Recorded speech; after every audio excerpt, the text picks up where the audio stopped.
Good afternoon everyone, welcome to Books Wagon. तो आज मेरे साथ है Snigdha Poonam ma'am, who is an award-winning independent journalist and whose reporting has spanned global phenomena. उनकी latest book Scamlands, Inside the Asian Empire of Fraud That Preys on the World, is a gripping investigation into the world of scams. India के rural heartland से global fraud networks. So ma'am, welcome to Books Wagon. We are really glad to have you here today. Thank you. I'm really glad to be here as well.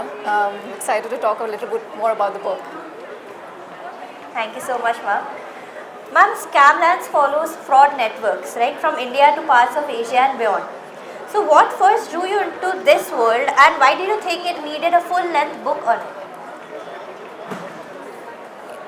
You know, I can hardly think of anyone in today's world, if we talk about India, especially who has not,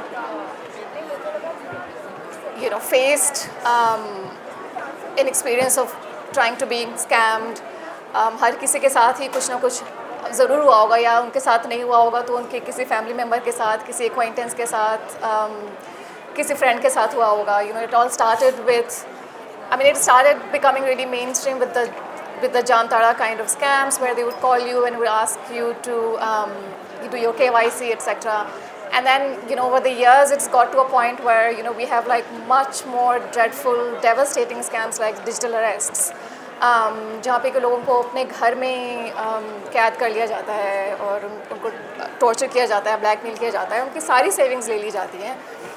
What we know is how these scams unfold. What we know is how bad they are for the victims. What we do not know is who are the people behind it.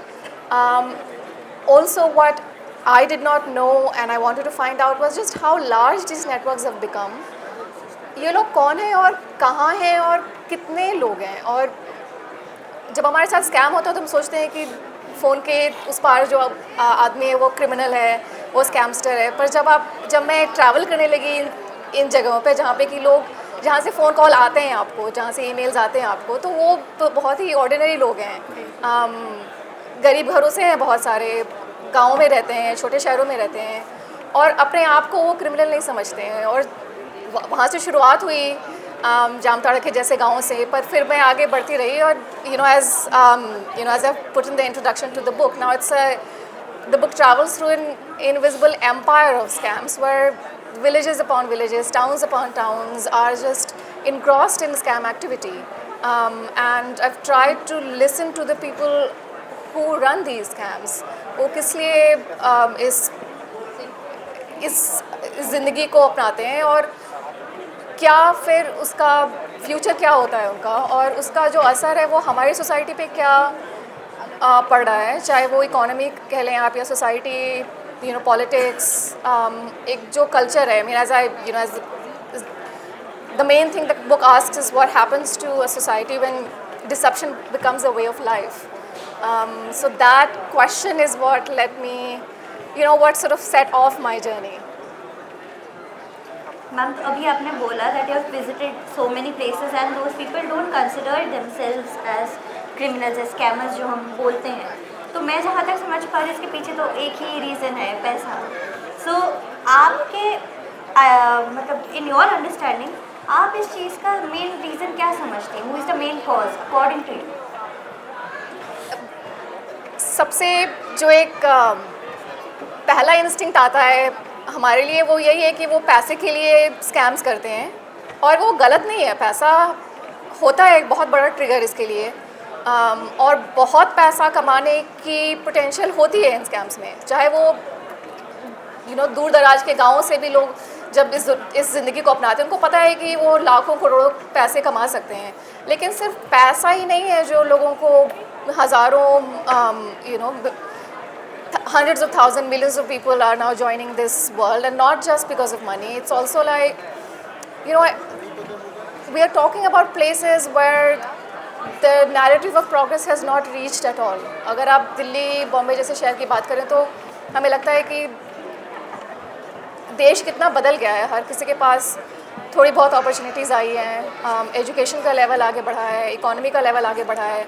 पर वो अगर आप पूरे देश के level पे सोचें तो वो एक बहुत छोटा पॉपुलेशन हो जाता है। तो जब आप निकलते हैं इन सर्कल से और जाते हैं ग्रास रूट्स पे, तो आपको पता चलता है कि उन लोगों के पास, अगर वो देखें तो उनके पास ना तो एजुकेशन है, ना कोई जॉब है, ना तो उनकी खेती काम कर रही है, और बस उनके पास एक ही चीज़ रह जाती है, वो मोबाइल फ़ोन है, इंटरनेट है, और वो उससे ही सोचते हैं फिर कि कुछ ना कुछ अपना रास्ता निकालें।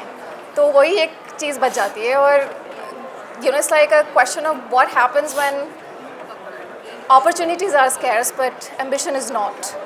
What happens when the technologies that are supposed to bring us together push us farther apart. और जो स्कैम्स, जिस तरह के स्कैम्स हम लोगों सबने फेस किए हैं, और जिस तरह के स्कैम्स के बारे में ये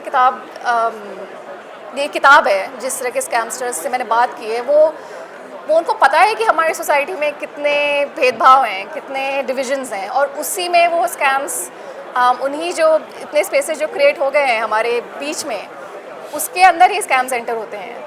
उनको पता है कि गांव में है तो गांव के लोग शहर के लोगों को स्कैम करेंगे। बहुत सारे ऐसे स्कैम्स हैं जहाँ पे रोमांस स्कैम्स होते हैं, जहाँ पे कि लड़कियाँ या औरतें स्कैमस्टर होती हैं। उनको पता है कि उनका टारगेट मैन हो सकते हैं। Again, there are castes and communities where it just becomes like a way for them to level the field, जहाँ पे कि उनके पास और कोई opportunity नहीं है कि वो इतने भी अपना जो इक्वालिटी का उनका जो भी एस्पिरेशन है, उसके लिए उनके पास कोई भी और रास्ता नहीं बच पाता है कि वो उस जगह तक भी पहुँच पाएँ जहाँ पे कि वो बाकी लोगों के साथ compete कर पाएँ। तो ये स्कैम्स कभी कभी ये भी रास्ता देते हैं उनको कि इतने पैसे बन जाएं कम से कम कि बाहर निकल पाएँ, अपना कोई शॉप खोल पाएँ, अपनी फैमिली में किसी की शादी कर पाएँ।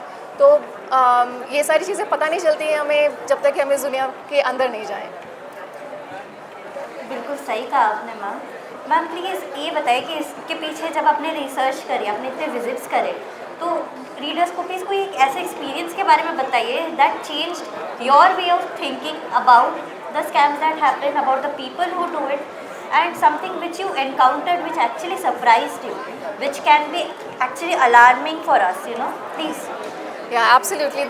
The one thing that really stayed with me is visiting these villages where scams are now like, how should I put it, they're like the mainstay of local economy, which means that जो लोग scams कर रहे हैं, जो हम लोग phone करते हैं, जो हमें ईमेल्स करते हैं, जो हमारा फ़ोन हैक करते हैं, वो तो एक पार्ट है वो सिस्टम का, पर वो that's not the whole story. फिर उन्हीं गांव में जाके पता चला कि बाकी लोग जो कि रिस्पेक्टेबल लगते हैं, नॉर्मल लगते हैं, जैसे कि गांव का मुखिया हो गया, उसका भी एक जॉब है इसी इकोनॉमी के अंदर कि जब ये लड़के अरेस्ट होते हैं तो उनको बेल दिलानी है, क्योंकि उसका रिस्पेक्टफुल लेवल है, उसकी जान पहचान है कोर्ट कचहरी में। यहाँ तक कि लोकल पॉलिटिशियन भी इनको सपोर्ट करते हैं क्योंकि उनको इलेक्शन लड़ने के लिए पैसा चाहिए, और स्कैम से ये जो लोग हैं वो पैसा कमाते हैं और फिर लोकल लेवल पे इलेक्शंस को फंड करते हैं। और बाकी कितने सारे लोग हैं जिनका काम सिर्फ इतना है कि जब हमारे साथ स्कैम हो गया है और स्कैमस्टर के पास पैसे आ गए हैं,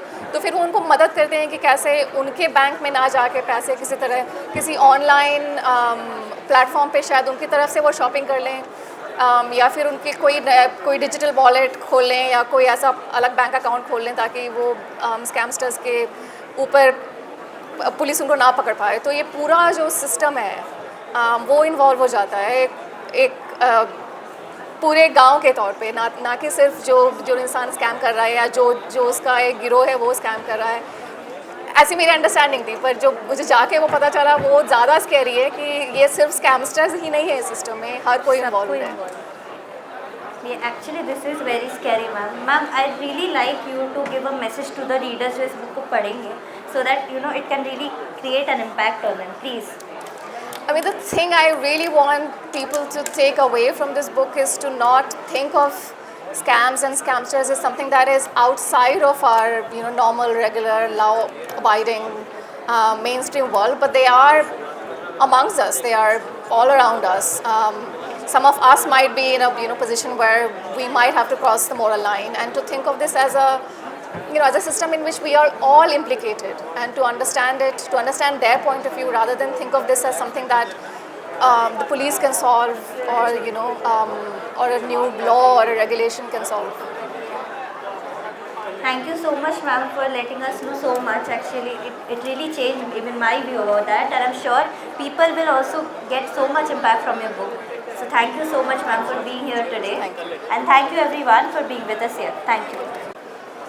Hello everyone, my name is Snigdha Poonam and I'm the author of Scamlands. The book is available on Volkswagen, so I really hope that you will hop on over and buy a copy of the book as soon as possible. Thank you.